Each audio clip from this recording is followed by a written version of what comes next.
বছর জুড়ে চরম সংকট, অস্থিরতার ও অনিশ্চয়তার মধ্যে দিয়ে অতিবাহিত হয়েছে দেশের শিক্ষা খাত। বছরের শুরুতে শিক্ষা খাতে প্রথম ধাক্কা লাগে পাঠ্য বই সংকটের মধ্য দিয়ে। 2025 সাল জুড়ে শিক্ষার্থীদের জন্য ছিল উদ্বেগের, আর শিক্ষকদের জন্য ছিল আন্দোলনের। একের পর এক ঘটনায় বছর জুড়ে আলোচনায় ছিল দেশের শিক্ষা খাত। বিস্তারিত আফরাজ জেমিনের রিপোর্টে। বছরের শুরুতে দেশের শিক্ষা খাতে সংকটের শুরু হয় সময়মতো প্রাথমিক ও মাধ্যমিক স্তরের বই না পাওয়ার মধ্য দিয়ে। এতে চরম ভোগান্তিতে পড়ে শিক্ষার্থীরা। প্রায় আড়াই মাস পর ধীরে ধীরে সংকট কাটলেও এর নেতিবাচক প্রভাব পড়ে নিয়মিত পাঠদান প্রক্রিয়ায়।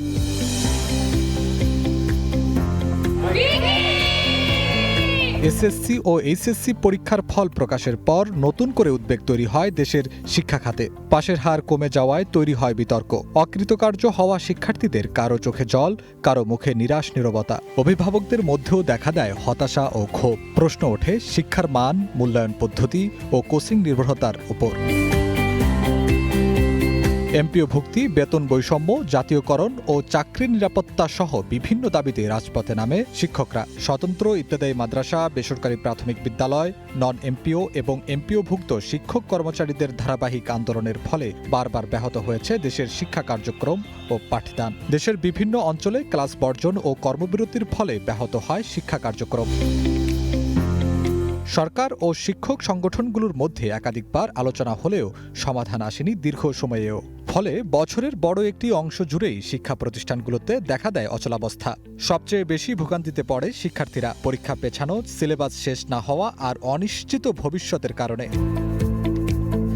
বিশেষজ্ঞরা বলছেন, এই সংকটের প্রভাব শুধু চলতি বছরেই সীমাবদ্ধ নয়। শিক্ষার্থীদের মানসিক স্বাস্থ্য, শেখার ধারাবাহিকতা এবং ভবিষ্যৎ দক্ষতা অর্জনে দীর্ঘমেয়াদী প্রভাব ফেলতে পারে এই অস্থিরতা।